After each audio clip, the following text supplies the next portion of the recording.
da manhã. Amém? Chamo aqui com muita alegria, querido pastor José Henrique, para trazer a palavra de Deus. Pastor José Henrique tem uma participação muito grande na minha vida, no meu ministério, porque o início de tudo, há muitos anos lá atrás, o pastor Henrique estava aqui, era seminarista, e quando eu cogitei entrar no seminário, estava naquela luta que todos nós temos com a questão do chamado. Uma das primeiras pessoas, que eu olhei era o pastor Henrique, já era seminarista, já tinha um chamado ali no seu coração, e eu lembro que eu estava lembrando esses dias, cogitando a possibilidade de fazer um seminário, sem saber direito o que era isso. Eu fui lá com o pastor Henrique assistir uma aula no seminário dele, de moto, voltamos tarde da noite em cima da moto, e quando o pastor começou a congregação, também há muitos anos atrás, que hoje é a igreja, lá na casa dele, na antiga casa, a gente estava junto ali, revezando nas mensagens, e é lembrança boa de tudo aquilo que o Senhor tem feito em nossas vidas, e nós louvamos ao Senhor.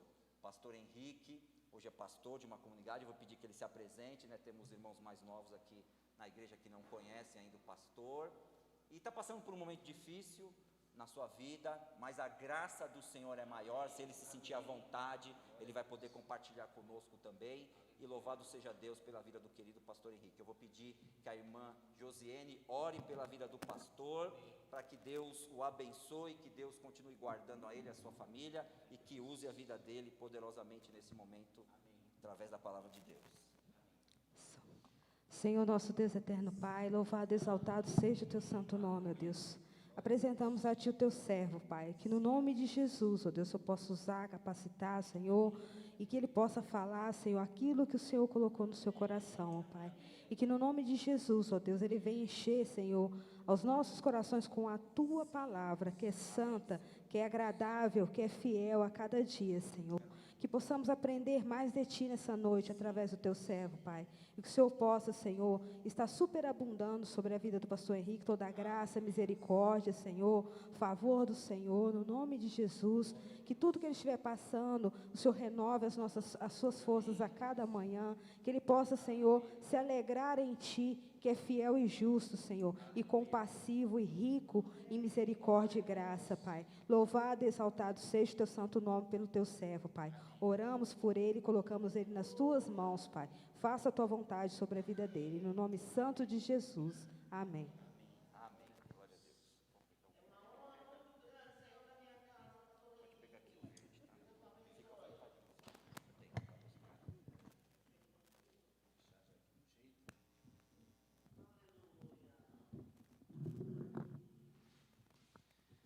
Paz do Senhor Jesus, amados, amém? Glória a Deus, para mim é uma honra estar aqui nesta igreja. Como o pastor Gilmar já me apresentou, sou o pastor Henrique, me converti aqui no ano de 2000, conheci a minha esposa Miriam, que está ali também nesse período, Hoje nós temos 3 filhos, a Bia, que já está casada, já está até grávida, Vamos ser avós agora. O Daniel, que vai fazer 15 anos, e Samuel, que vai fazer 11. E essa igreja aqui, irmãos, foi muito importante para a minha caminhada, foi a base para a minha vida, Então, eu sempre lembro de uma palavra, que fala, não retirar os marcos antigos, Então, essa igreja foi base para mim, amém? E hoje, se eu estou pastoreando uma outra igreja, eu sempre lembro, eu estava conversando com o pastor Gilmar, aquela igreja é fruto desta igreja. Aquela igreja, ela está de pé porque tudo começou aqui, porque esses irmãos aqui também têm orado juntamente conosco, porque essa igreja aqui tem sido uma igreja que tem enviado pastores e missionários, amém? E eu louvo a Deus pela sua vida que está aqui, pela vida dos novos irmãos que também chegaram, que eu não conheço, mas fico feliz que tem chegado pessoas novas aqui neste lugar também, amém? E a minha pergunta para você nessa noite como igreja é, você criou expectativas no seu coração para esta noite? Amém? Vocês estão felizes no Senhor? Amém? Porque eu me sinto feliz. E eu tenho expectativas, cada dia que venho na casa do Senhor, eu crio expectativas no meu coração. É ruim você vir na casa de Deus e não ter essa expectativa, né? Nós temos que chegar aqui e dizer: o que será que o Senhor vai falar conosco? O que será que o Senhor tem para falar comigo nesta noite? Não é verdade? Não é expectativa no homem, é expectativa naquilo que Deus tem para nós. Amém? Então abram suas Bíblias em Efésios, capítulo de número 4. Vou tomar aqui um pouco de água já.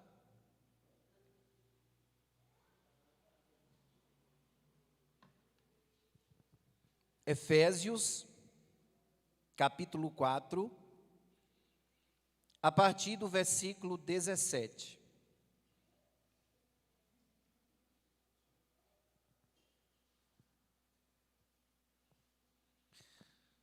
Irmãos, vamos ficar de pé em reverência à palavra do Senhor, só para a gente fazer a leitura, depois você já toma o seu lugar, tá bom? Diz a palavra do Senhor: e digo isto e testifico no Senhor, para que não andeis mais também, não andem também os outros gentios na vaidade do seu sentido, entenebrecidos no entendimento, separados da vida de Deus, pela ignorância que há neles, pela dureza do seu coração, os quais, havendo perdido todo o sentimento, se entregaram à dissolução, para com avidez cometerem toda a impureza. Mas vós não aprendestes assim a Cristo, se é que o tendes ouvido e nele fostes ensinados, como está a verdade em Jesus.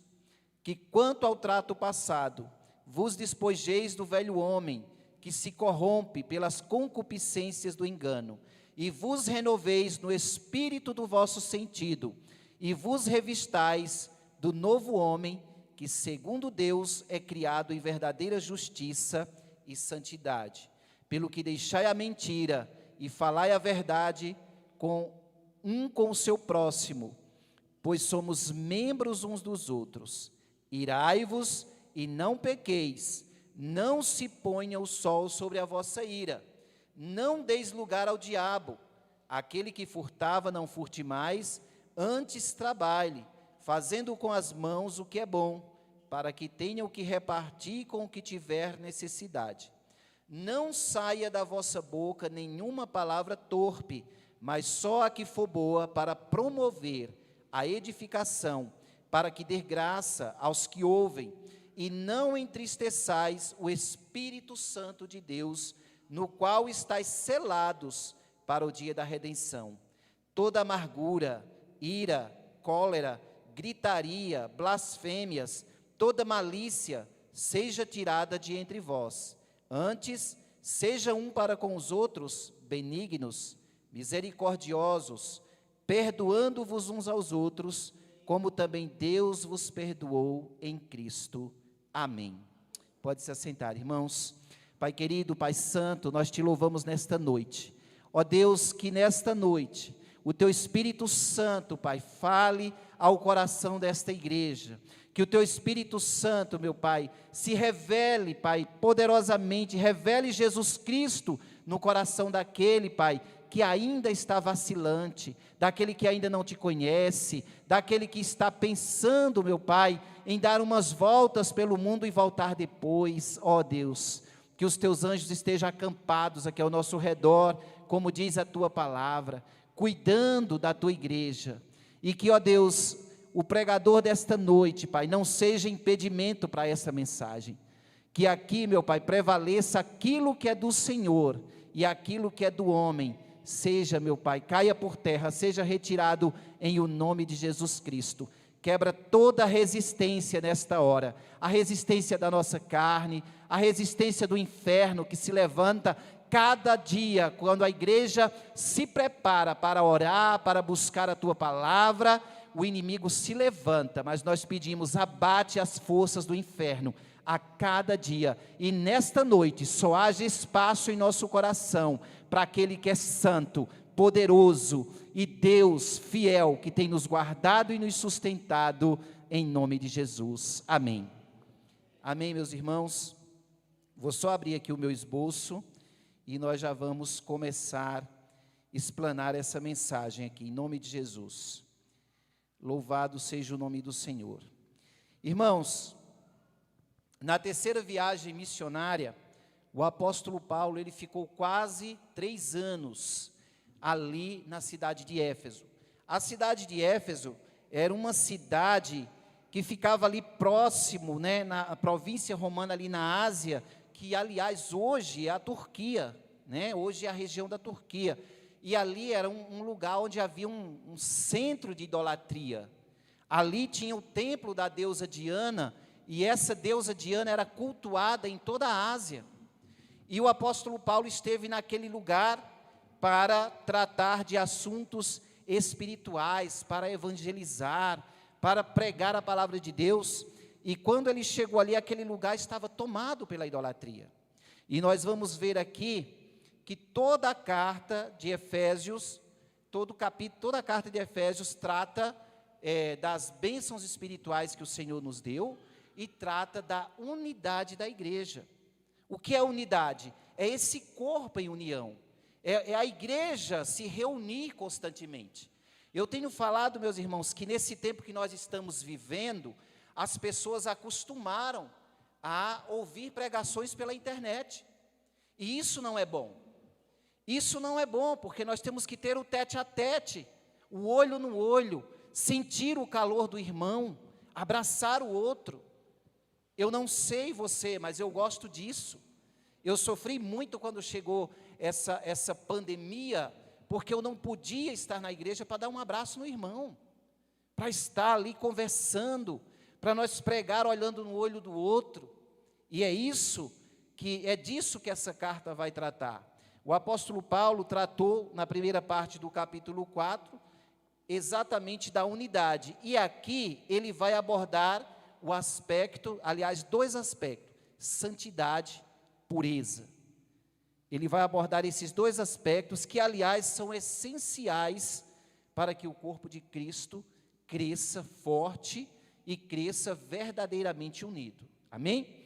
Então, nós podemos passar, irmãos, toda a nossa vida na igreja, mas nós vamos sempre voltar para esses assuntos. Nós vamos sempre voltar a falar essa mensagem, porque Cristo, Ele não tem outra mensagem. Irmãos, eu fico impressionado, a mensagem de João Batista era muito simples. Hoje nós temos pregadores para todo gosto. Hoje tem pastores que são coaching, pessoas que discursam maravilhosamente bem. Mas nós precisamos entender que a mensagem da cruz, ela não pode ser tirada do púlpito. Ela não pode ser tirada. O arrependei-vos, eis que é chegado o reino dos céus, não pode sair desse púlpito. Outro dia eu vi o pastor Hernandes Dias Lopes falando, eu não tenho uma outra mensagem que seja mais palatável. E é verdade. Às vezes as pessoas falam, é o pastor fulano que vai pregar, eu não gosto da mensagem dele. É o pastor ciclano que vai estar lá, eu não vou muito com a cara dele. Deixa eu te dizer uma coisa, você não vem aqui neste lugar, você não está passando ano após ano vindo neste lugar por causa de cara de pastor, porque o pastor é simpático, porque fala bem, porque sabe pregar, porque sabe anunciar o evangelho, ou porque tem uma mensagem boa de encorajamento para você. Você vem neste lugar por amor a Cristo, você vem neste lugar porque você quer congregar, porque aqui tem uma igreja viva, pessoas que são importantes para Deus tanto quanto você. É por isso que nós estamos aqui na igreja. E aqui nós vamos ver que o apóstolo Paulo ele vai começar com uma admoestação. E essa admoestação ele já começa dizendo, digo isso e testifico no Senhor. Paulo está dizendo, olha, o que eu estou falando não vem de mim mesmo, é o que eu aprendi com Cristo. O que eu estou falando não vem de mim mesmo, é algo que eu já aprendi, que está enraizado em mim. E o apóstolo Paulo começa dizendo, em outras palavras, que quando nós nos convertemos, é necessário, meus irmãos, que haja uma ruptura com o mundo, que haja esse desligamento com o mundo. Nós estamos no mundo, mas nós não somos do mundo. Eu lembro que quando eu me converti, eu tive que deixar algumas amizades para que minha vida crescesse. Porque nos 2 primeiros anos da minha vida, eu sempre caía nos mesmos erros, por causa de certas amizades, de certas conversas. É tanto que o apóstolo Paulo fala em uma das suas cartas, as más conversações corrompem os bons costumes. Se você anda com pessoas que só falam coisas que não convêm, seu linguajar se torna igual ao dele. Se você anda com pessoas que só maquinam o mal, sua mente também vai ficando dessa forma, só maquinando o mal. E aqui ele começa dizendo, olha, é necessário haver uma ruptura, porque antes de nos convertermos, nós pensávamos de um jeito e agíamos de um jeito, mas agora que somos cristãos, é totalmente diferente. Irmãos, eu tenho falado isso na igreja constantemente, eu não aceito pessoa dizer que é cristã e querer imitar o mundo, querer ser parecido com o mundo, andar lado a lado com o mundo, para dizer que é uma pessoa descolada. Eu não aceito isso. Eu tenho falado isso constantemente para jovens e adolescentes. Ou você é de Cristo ou você é do mundo, não existe meio termo. E esse tema me atrai muito, esse tema santidade, porque não que eu sou perfeito, mas porque o meu alvo é me tornar cada dia a imagem e semelhança de Cristo, ser mais parecido com Ele, andar lado a lado com Ele. Então aqui no versículo 17, ele começa dizendo, digo isso e testifico no Senhor, para que não andeis mais como andam também os outros gentios, na vaidade dos seus sentidos. Paulo está enfatizando bem, que o irmão não deve andar mais como anda quem? Os gentios, aqueles que não têm aliança com o Senhor, aqueles que não são aliançados, na vaidade dos seus pensamentos. O que é a vaidade dos seus pensamentos? É quando a pessoa acha que ela sabe por onde anda, a pessoa acha que ela é sábia por si só, ela acha que o caminho dela está sendo traçado porque ela que é inteligente, é a vaidade do pensamento, é a vaidade de pensamento. Então esse tipo de vida, ela não condiz com aquele ou com aquela que já teve um encontro com Jesus, não condiz. E aí ele continua no versículo 18, entenebrecidos no entendimento, separados da vida de Deus, pela ignorância que há neles, pela dureza do seu coração. E essa palavra entenebrecidos, eu fui ver o sentido dela mais simples no dicionário, fala, aquele que está escuro, coberto por trevas, entenebrecidos. Então, viver com a mente entenebrecida, significa o quê? Coração endurecido, um coração cauterizado, e um coração cauterizado é quando a pessoa, ela entra no estágio de pecado, que ela não se importa mais, ela não tem mais vergonha do seu pecado, ela já descaradamente, ela fala, eu não estou nem aí, eu quero é que as pessoas vejam o que eu faço mesmo, quando a pessoa está com a mente cauterizada, com a mente entenebrecida. E a vida do homem não regenerado, irmãos, é uma vida insensível ao conhecimento de Deus. Ele não tem sensibilidade. É aquilo que o apóstolo Paulo falou. A mente ficou cauterizada. As coisas de Deus para quem está no mundo parece loucura. Parece loucura. Nós sabemos aqui no Antigo Testamento, nós temos exemplos de leprosos. Os leprosos ficavam com a pele tomada por chagas, por uma mancha branca na pele, e essa mancha se tornava insensível. Aquela mancha, quando o corpo dele chegava naquele estágio, poderia jogar água quente, que a pessoa não sentia nada. Poderia furar com a agulha, poderia tocar com algo pontiagudo, que a pessoa não sentia mais nada. Por quê? Insensibilidade. Assim é a pessoa que anda com a mente entenebrecida. Ela não se importa com as coisas de Deus. Ela não liga mais para as coisas de Deus. É isso que o apóstolo Paulo está mandando falar para essa igreja de Éfeso, né? Aliás, quando Paulo escreveu essa carta, se eu não estou enganado, Paulo estava preso, né? E Paulo tinha esse conhecimento tão arraigado dentro de si, que mesmo preso, mesmo sofrendo, se importava com o crescimento da igreja. E como acontece, irmãos, esse processo na vida da pessoa? É aquilo que eu falei, a pessoa não se importa mais com as consequências do pecado. Ela começa devagar, vai sendo avisada. O pai e a mãe falam, olha, esse caminho não é bom. Ah, pai, não tem nada a ver. Ah, mãe, você fala demais. O amigo fala assim, peraí, meu amigo, será que você não está indo longe demais com isso? E aí a pessoa fala, não, não tem nada a ver. A pessoa está com a mente tão cauterizada que ela acha que todo mundo está errado, mas ela está certa. E isso é perigoso. Isso é um perigo. E o apóstolo Paulo continua, verso 19, os quais, havendo perdido todo sentimento, se entregaram à dissolução, para com avidez cometerem toda impureza. Aqui na NVI diz assim, tendo perdido toda sensibilidade, eles se entregaram à depravação, cometendo com avidez toda espécie de impureza. Ou seja, dissolução ou depravação é uma outra palavra que o apóstolo Paulo vai usar para descrever a mente do ímpio, do homem não regenerado, do homem que não teve o encontro com Jesus. Dissolução é quando a pessoa procura o pecado a qualquer custo. Ela não mede consequências para satisfazer os seus desejos.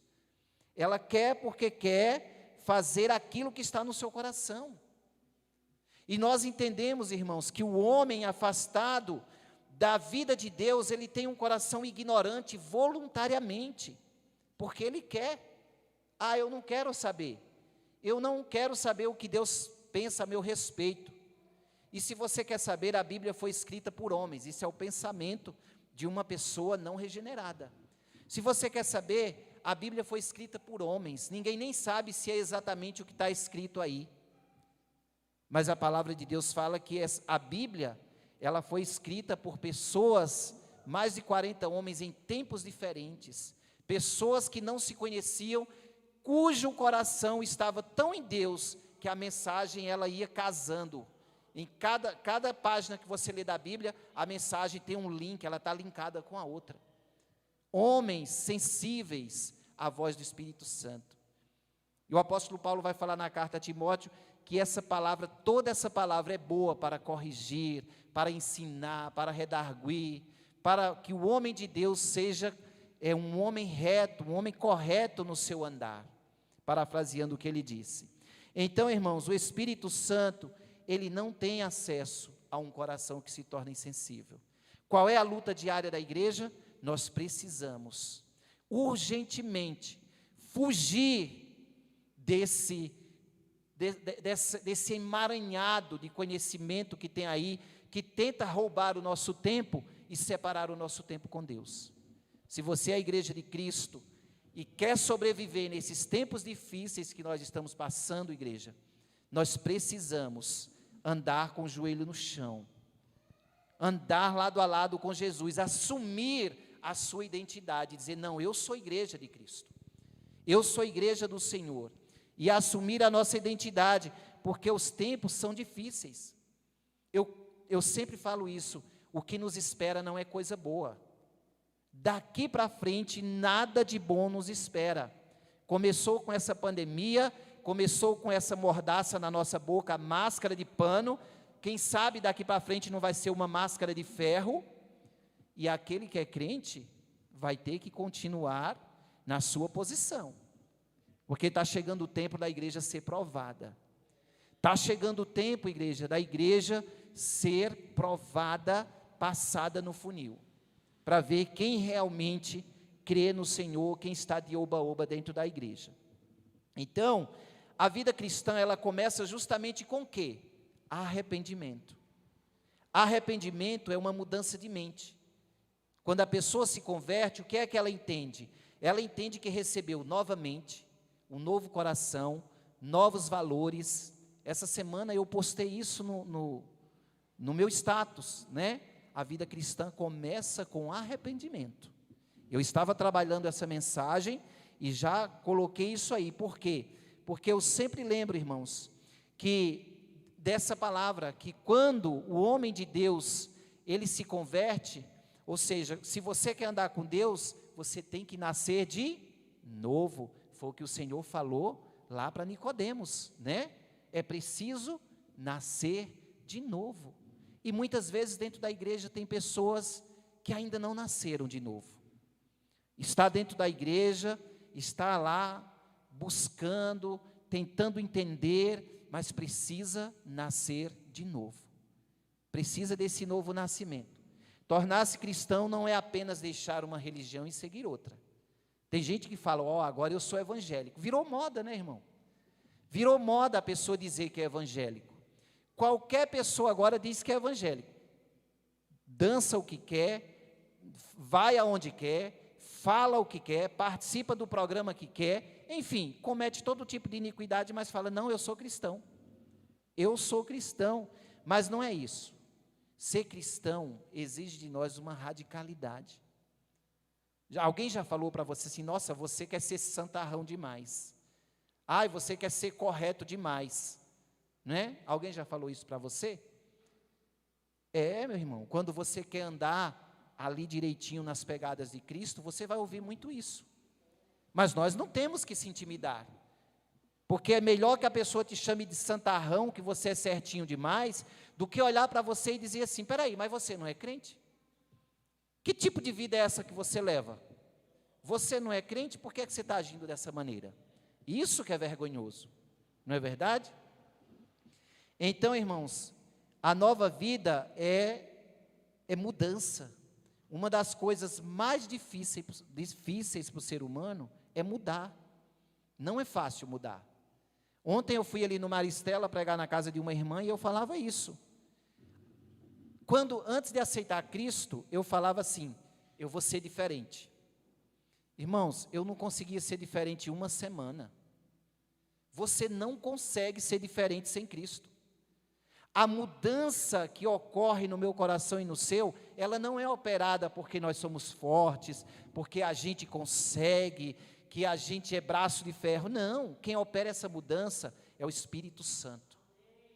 É quando você dá lugar ao Espírito Santo. Às vezes você olha e fala assim, por que é que a vida... Eu vou citar aqui o exemplo de um irmão, tá? Mas é exemplo. Por que é que a vida do Val é tão diferente? Eu vejo mudança na vida do Val, na vida da Josiane, e por que a minha vida não muda? Por que não muda? Vai lá ver o compromisso que Val e que Jô têm com o Senhor. Vai ver o quanto eles oram na madrugada, o quanto eles têm feito jejum, o quanto eles têm buscado a presença de Cristo. Aí o Espírito Santo, ele vai trabalhando, ele vai deixando o seu coração mais amoldado às coisas de Deus. Então, as pessoas que não têm experimentado mudanças, é porque também não está dando lugar. É porque não está dando lugar para o Espírito Santo trabalhar. É isso que o apóstolo está tentando dizer aqui para essas pessoas, né? Então, essa questão da mudança é algo muito interessante. Se você olhar ao redor, as pessoas estão sempre querendo mudar a cor do cabelo, tirar um pouquinho da gordura daqui, acrescentar ali, né? As pessoas estão querendo mudar a cor do olho, a cor, sei lá, é tanta coisa que quer mudar, quer mudar de qualquer jeito. Mas o que acontece? Toda vez que as pessoas tentam mudar por si só, elas não conseguem. Porque quem opera a mudança é o Espírito de Deus. Quem opera essas mudanças é o Espírito Santo. E além desses tipos de coisas, quantas pessoas você conhece que querem mudar substancialmente? Sabe, aquelas pessoas que querem melhorar a sua atitude, gastar mais tempo com a família. Se você conversar hoje com qualquer pai de família, qualquer mãe, uma das coisas que eles vão dizer, o que eu gostaria de ter era mais tempo com meus filhos. Porque nossa vida é uma loucura. Todo mundo tem uma vida corrida. Eu gostaria de ter mais tempo com meus filhos, com minha esposa, não é verdade? Então as pessoas sempre estão pensando em mudar uma mudança mais substancial. Então, mesmo com a melhor das intenções, essa mudança foge de nós. Ela vai fugir de nós, e por quê? Porque a mudança verdadeira e positiva e duradoura, o único roteiro certo a seguir é o que Deus tem para nós. O roteiro é aquele que Cristo traçou para nós. E muitas pessoas não querem. Andar com Cristo, irmãos, eu falo, ser cristão é bom demais. Sempre falei isso, olha, se for para mim se desviar, sair da presença de Deus, eu prefiro ser recolhido logo. Porque um minuto de angústia que a gente passa, irmão, sem Cristo, parece que você está sem Cristo, né? Quando você passa um minuto de angústia, tem aqueles dias que parece que o céu está de bronze, que você acorda e diz, meu Deus, hoje está difícil, que parece que você não é nem crente. E aí você sente o coração apertado. Agora você imagine quem vive a vida inteira, passa por essa vida sem ter uma aliança com Cristo, sem ter esse compromisso com o nosso Senhor. É terrível. E aí, meus amados, Jesus disse isso, né, para aqueles que ouviam os seus sermões, lá em Lucas, sabe o que ele diz? Lucas 9, 23, se alguém quer vir após mim, negue-se a si mesmo, tome todos os dias a sua cruz e siga-me. Esse negar-se a si mesmo, na teoria, é bom, é bonito, mas é difícil na prática. Negar-se a si mesmo não é fácil. E aí ele fala, porque qualquer que quiser salvar a sua vida, perdê-la-á. Mas qualquer que perder a sua vida por amor de mim, a salvará. Em outras palavras, Jesus está dizendo, se alguém quer ver mudança na sua vida, então sejam meus imitadores. Sigam as minhas instruções. Quer ver mudança? Então siga minhas instruções. Irmãos, sabe o que acontece? Nós muitas vezes não nos desvencilhamos do nosso velho eu. Passa anos e anos e a gente fala, eu sou assim mesmo. Eu sou assim e não pretendo mudar. Tem gente que ainda fala isso. Mas Martinho Lutero falou uma coisa muito interessante. Ele falou que o nosso velho homem, ele tem que ser afogado, nós temos que afogá-lo todos os dias. Nós temos que afogar o velho homem todos os dias, e isso não é fácil. Como é que eu vou afogar o velho homem? Sabe aquele homem irado que você era, aquela mulher que com qualquer coisa você era uma risca-faca? Quando vier o sentimento, você fala, opa, não sou mais assim. Não sou mais assim, Jesus, tem misericórdia, teu servo está em perigo. Muda o meu entendimento, muda o meu comportamento. Pede socorro a Deus. Pede socorro ao Senhor. Isso é a renúncia diária, e isso não é fácil. Porque constantemente nós nos vimos caindo sempre nos mesmos erros. E o pecado, quando ele é muitas vezes, quando a pessoa peca sistematicamente, a mesma coisa, cai sempre na mesma coisa, isso já vira o quê? Iniquidade. Iniquidade, o que é iniquidade? É pecar voluntariamente. Você sabe que está errado, mas continua pecando sistematicamente. E aí, irmãos, nós vamos entender o que ele está falando, o apóstolo Paulo está falando aqui a respeito da mente dissoluta, da pessoa que quer mudar, mas não consegue. Então, tornar-se cristão não é simplesmente deixar uma religião, uma igreja e seguir outra. É cada dia renunciar, é renunciar. O novo homem integrado com Deus, ele nasce do Espírito. Isto significa o quê? Tornar-se discípulo de Cristo, ser instruído por Ele nos valores reais, revestir-se da sua perfeição. Ah, pastor, mas eu não consigo ser perfeito. Quem é que consegue, meu irmão? Ninguém consegue ser perfeito, mas se revestir dessa perfeição de Cristo, é pelo menos desejar, é querer ser diferente, querer ser igreja de Cristo, saber qual é o seu papel no mundo espiritual. E aí nós vamos ver aqui em Colossenses 3, do 8 ao 12, se os irmãos quiserem acompanhar. Colossenses 3, do 8 ao 12. O apóstolo Paulo também, nessa carta, nessa epístola, ele vai dizer: mas agora, abandonem todas essas coisas, a ira, a indignação, a maledicência, linguagem indecente no falar, não mintam uns aos outros, visto que vocês já se despiram do velho homem com suas práticas, e se revestiram do novo, o qual está sendo renovado em conhecimento, à imagem do seu Criador. Nessa nova vida, já não há diferença entre grego, judeu, circunciso nem incircunciso, bárbaro, cita, escravo, livre, mas Cristo é tudo em todos. Portanto, como povo escolhido de Deus, santo e amado, revistam-se de profunda compaixão, bondade, humildade, mansidão e paciência. Amém? Então, esse se revestir, se despojar e se revestir, são palavras que lembram o quê? O nosso batismo. Os velhos trajes da velha criatura têm que ser deixados de lado. E agora você se reveste do novo, o novo homem, da nova mulher em santidade. Tem um aforismo grego aí que fala assim, ó: conhece-te a ti mesmo. Muitos atribuíram essa frase a Sócrates, né? Sócrates deu explicação dessa frase. Mas João Calvino falou o seguinte: nós não podemos nos conhecer a si mesmos se nós não conhecer primeiramente a Deus. Não tem como eu me conhecer, não tem como eu ter o real conhecimento de quem eu sou sem conhecer a Cristo, sem conhecer a Deus verdadeiramente, porque o homem regenerado, a sua mente está coberta com um véu de trevas. Ele não foi regenerado, a sua mente ainda continua cauterizada.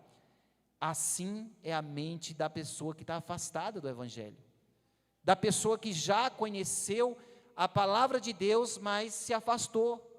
Talvez até pior, porque a pessoa teve o conhecimento e agora está negando. Irmãos, tem um sobrinho, o meu sobrinho, acho que vocês até conhecem, o Vitor. Ele era um menino muito firme no caminho do Senhor. Evangelizei ele quando ficou órfão de pai e mãe, trouxe para essa igreja, ele foi ensinado aqui, continuou comigo lá na outra. Hoje ele está dizendo que é ateu. Depois que fez uma faculdade, fala: tio, eu não creio mais assim. Eu falei: qual é a forma que você crê? Porque não existe outra forma de crer.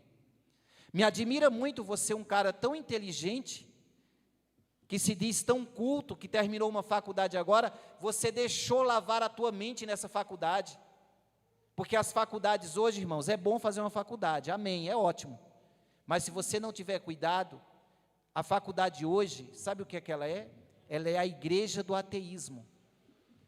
A maioria de professores universitários, eles estão ali com uma finalidade: lavar a mente das pessoas, principalmente quando eles sabem que o camarada é crente.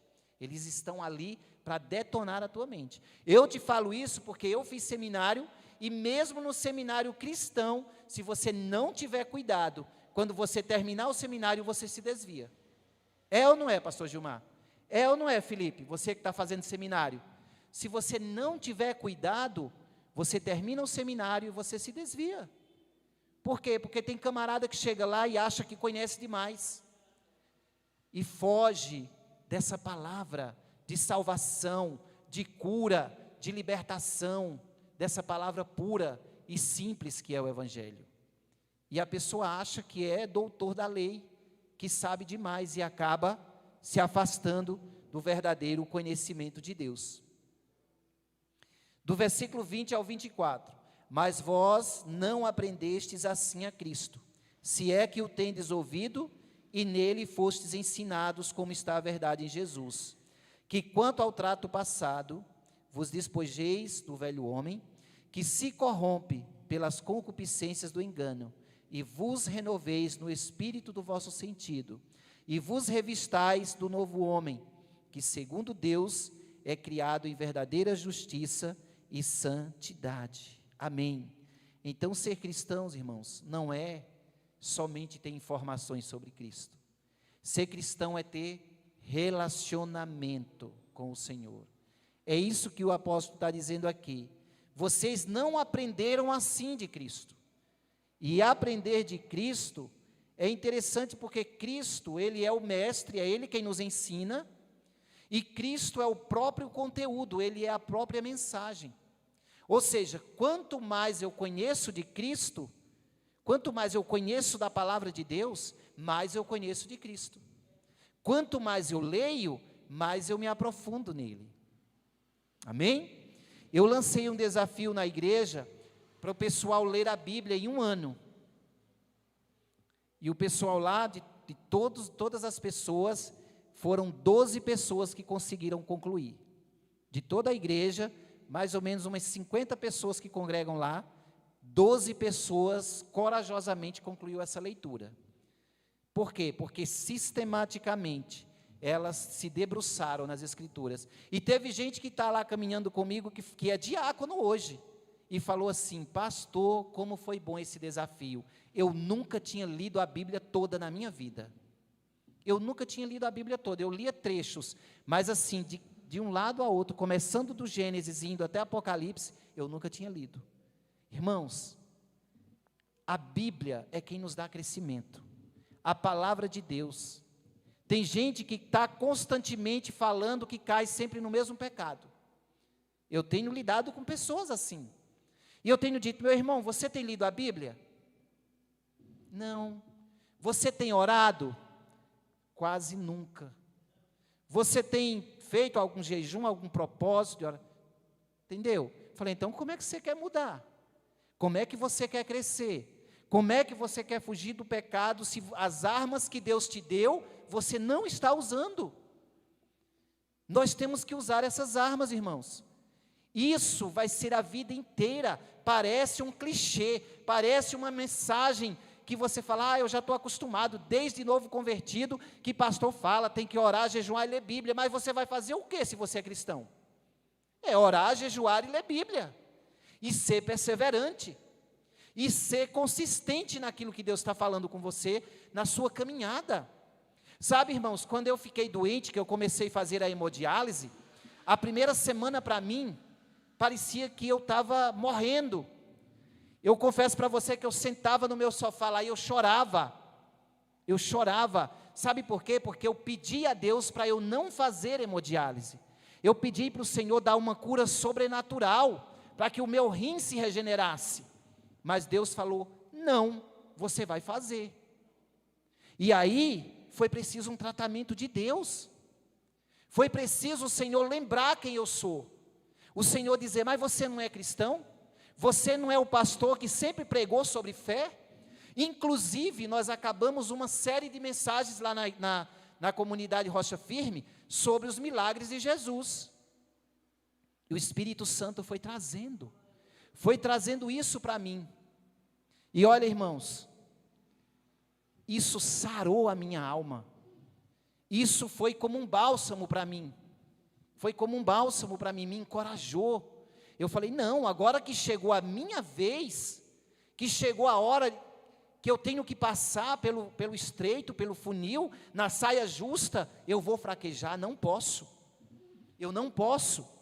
Além de me manter vivo, eu tenho todo um pessoal que depende, uma igreja que está lá dependendo de que eu esteja pastoreando. Deus me chamou para isso. E aí foi quando eu fui me reerguer. Mas as primeiras semanas para mim, eu simplesmente só sentava e chorava. Eu não conseguia orar. Eu não conseguia nem orar. Mas o Espírito Santo de Deus faz isso conosco, irmãos. Porque quando Deus te chama, Ele não promete vida fácil. Não promete mesmo. Ele te chama, mas você já vai sabendo que você vai passar por duras provações. E são essas duras provações que vai fazer você crescer. A tua fé vai dar aquela guinada, e aí você não vai esmorecer. Então, aprender a Cristo é isso. É disso que o apóstolo Paulo está falando. É nada menos do que tirar a nossa velha humanidade, a roupa suja, e vestir a roupa nova, da humanidade, a imagem e semelhança de Cristo. É quando você vai se tornando parecido com Ele. É quando você vai vivendo suas próprias experiências. E a conversão básica, ela deve ser seguida pela conversão diária mesmo. A gente acha que é só, opa, levantei a mão, está tudo certo. Não. Levantou a mão, foi um testemunho público. Você está dizendo, olha, Satanás, está vendo aqui minha mão levantada? Sabe de quem eu sou agora? De Cristo. Ô igreja, está vendo agora quem eu sou? Vocês me conheceram como ímpio, agora eu sou um convertido. É isso. Mas agora, o desafio é quando você está em casa. O desafio é lá no teu trabalho. Quando você trabalha com pessoas difíceis, pessoas que te criticam, pessoas que pisam no teu calo.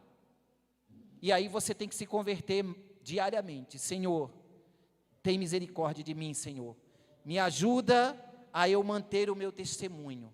Me ajuda a eu mostrar quem eu sou para o mundo. Que a luz de Cristo brilhe através de mim. É isso. Então, irmãos, a conversão, ela vai envolver o quê? O repúdio do nosso próprio eu antigo, da nossa humanidade caída e a nossa adoção. A adoção de quê? Do novo eu, da humanidade criada no novo, o novo de Deus para nós. Então veja aqui o contraste. O velho homem, ele se corrompe pelas concupiscências do engano, mas o novo homem, ele é criado em justiça e retidão. O novo homem é criado em justiça e retidão, são as características de Deus. São essas características que tem que habitar em nós. Então, vida cristã, irmãos, é relacionamento. Se eu não converso com Deus, eu nunca vi um casal de namorados querer namorar sem se comunicar. Felipe e Juliana vai casar daqui a pouco, né? E se eles dois não conversassem, não trocassem ideia, como é que eles iam se conhecer? Assim é o crente. Irmãos, tem pessoas que não estão mais orando, não estão indo mais para o seu quarto. Precisa orar, precisa se comunicar com o seu Criador e conversar uma conversa simples, sem aquela, grande Deus, Pai de Abraão, de Jacó. Não, a gente sabe que Ele é. Glorifique a Ele com suas palavras, diga como está seu coração, diga como é que você está arrasado. Eu falei para Deus, Deus, eu sei que a resposta é tua, mas eu estou caído aqui arrasado, tem misericórdia de mim.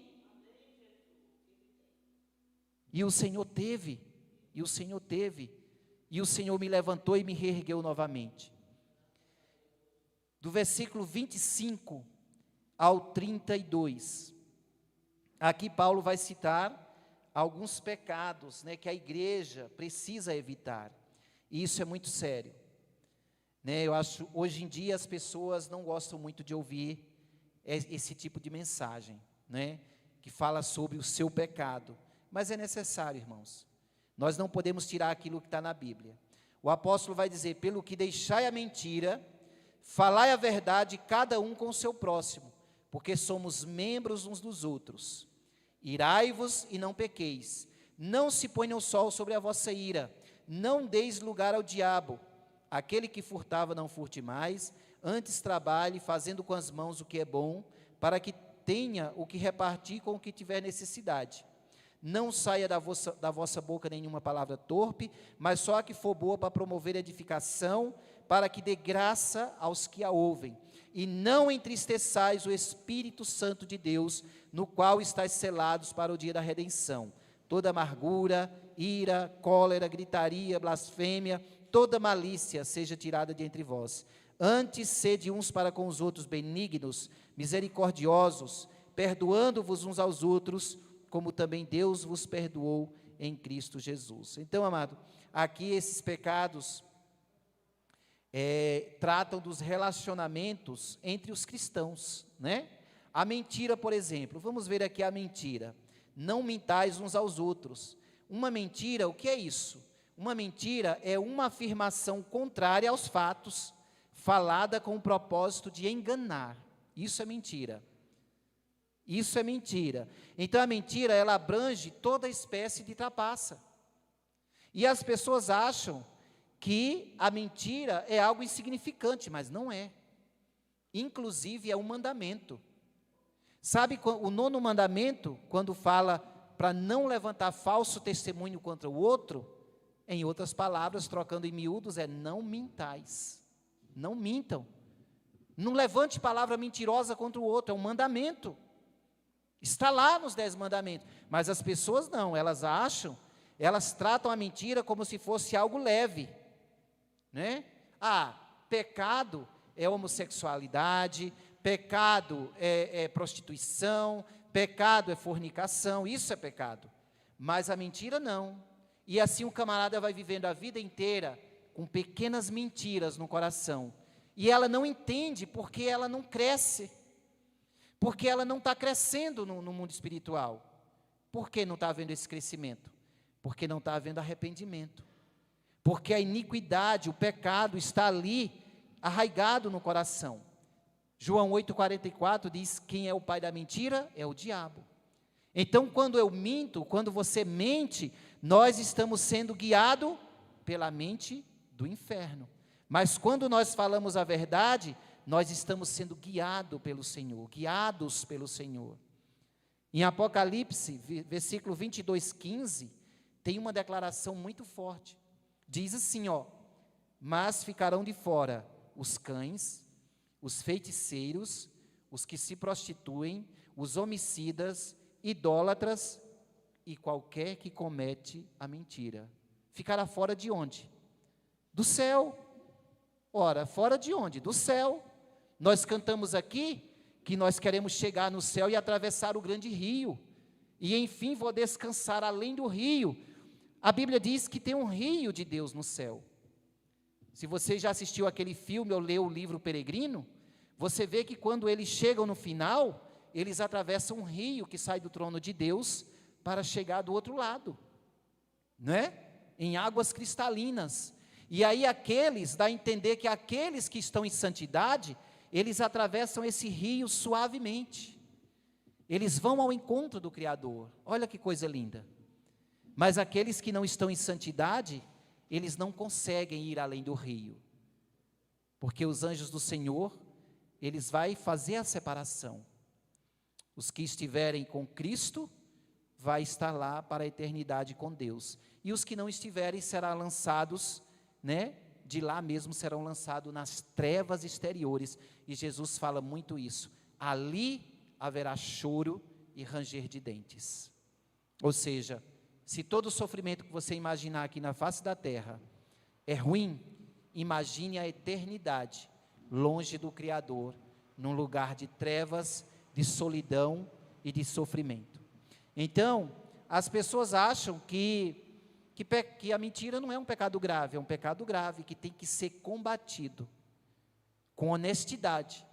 Você mesmo é quem vai se vigiar a respeito disso. Eu mesmo que vou vigiar o meu coração a respeito disso. O outro pecado que é citado aqui é a ira, versículo 26. Irai-vos e não pequeis, não se ponha o sol sobre a vossa ira. Há 2 tipos de ira, irmãos. É a ira justa e a injusta. Mas tem ira justa? A ira justa é quando você se ira, por exemplo, como Moisés. Moisés, quando desceu do monte, o povo estava adorando o bezerro de ouro. Essa é a ira justa. Moisés ficou indignado. Mandou picar aquele bezerro de ouro, transformar em pó. Ficou irado, tão irado que ele quebrou as tábuas da lei. Passou tanto tempo ali, desceu de lá com o rosto resplandecente, mas quando se deparou com o pecado, ele ficou irado. E a ira foi tão grande que ele quebrou aquelas tábuas. Essa é uma ira justa. Outra ira justa, quando Martinho Lutero percebeu que a igreja católica, esse termo católico significa a igreja universal, a igreja de Cristo em toda a face da terra, ela estava fugindo do propósito. Ela estava caminhando para um lado contrário, avesso. Então Martinho Lutero escreveu as 99 teses, e afixou lá na porta da igreja para que todos vissem. Ele ficou indignado quando viu o povo vendendo as indulgências. Ficou indignado, falou, isso está errado. Isso está errado.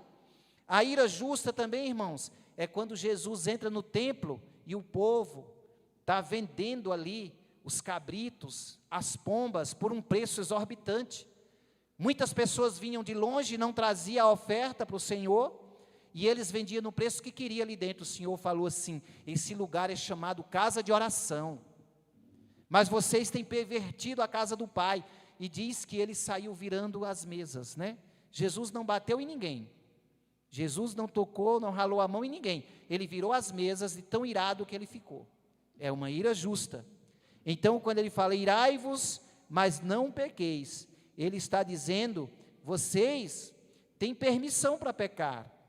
Aliás, não tem permissão para pecar, tem uma certa permissão para irar-se, mas na medida certa, né? Na medida certa. Quando ele fala não pequeis, ele está dizendo que nós devemos nos assegurar de que essa ira que você está sentindo, ela não está embasada, ela não está sendo levada por causa do orgulho, por causa do desrespeito, malícia ou um espírito vingativo. Se a sua ira for motivada por esses sentimentos, você pecou. Eu pequei.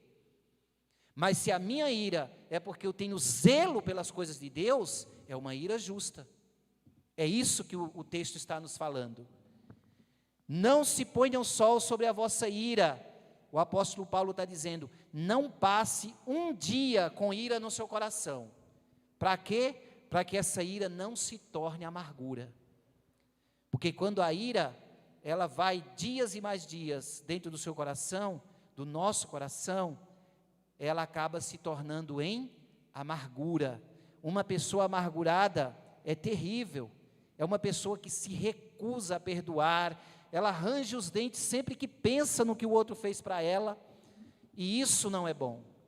Então nós podemos nos irar, sim, mas ser rápido em perdoar, fugir rápido, né, desse sentimento, porque a ira tem dois problemas. O primeiro é a explosão, né? Que você vai, na hora ali você explode, já causa aquele impacto na vida das pessoas.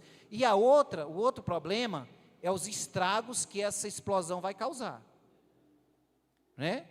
Tem pessoas que dizem assim: mas eu sou sincero, eu falo o que penso mesmo e acabou. Você fala o que pensa? Pois tome cuidado, porque você fala o que pensa, aí a pessoa ainda complementa, fala assim: mas quando eu me acalmo, depois que eu falei tudo, aí eu fico tranquilo.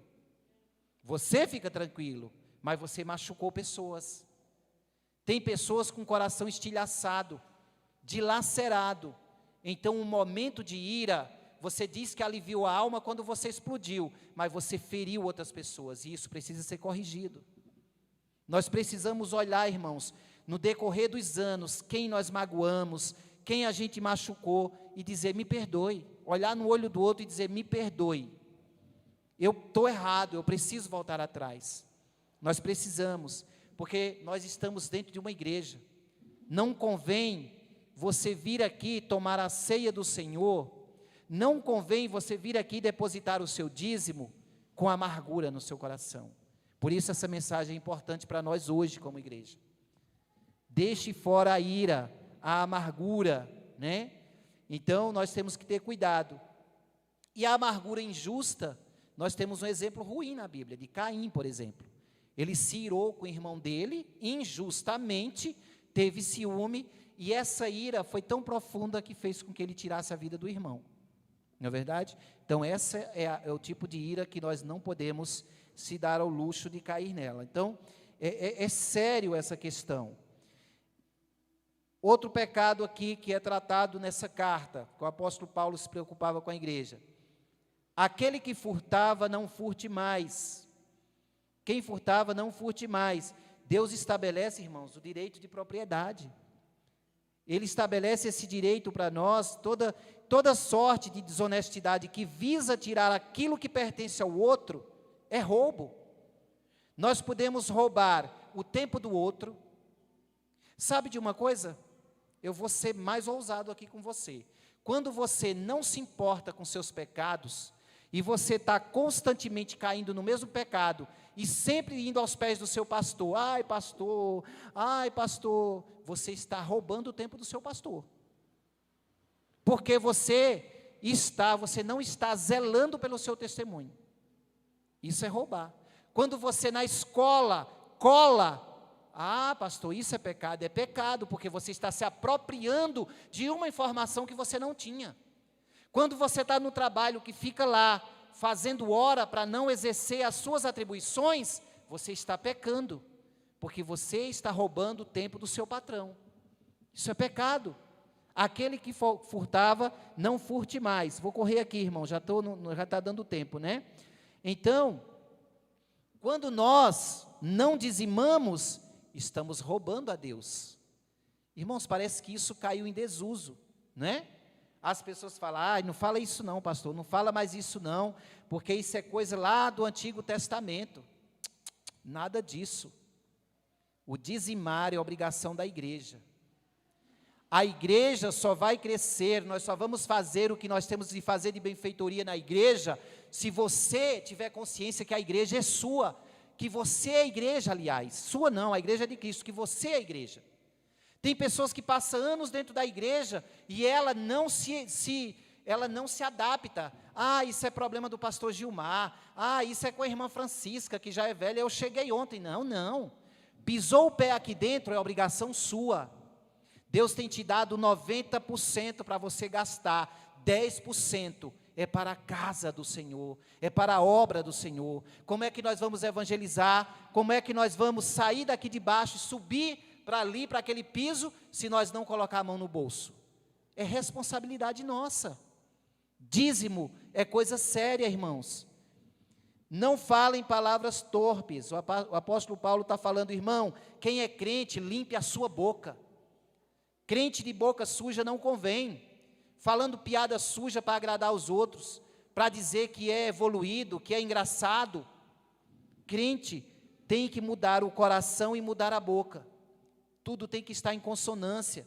A nossa comunicação precisa ser boa, edificante, necessária e produzir graça para quem ouve. Isso é que deve sair dos nossos lábios, e não essas coisas torpes. Nós falamos muitas coisas, mas o Senhor vai falar lá em Mateus, saiba que você vai prestar contas de toda palavra frívola que saiu da sua boca. Toda palavra desnecessária que você falou, você vai dar conta.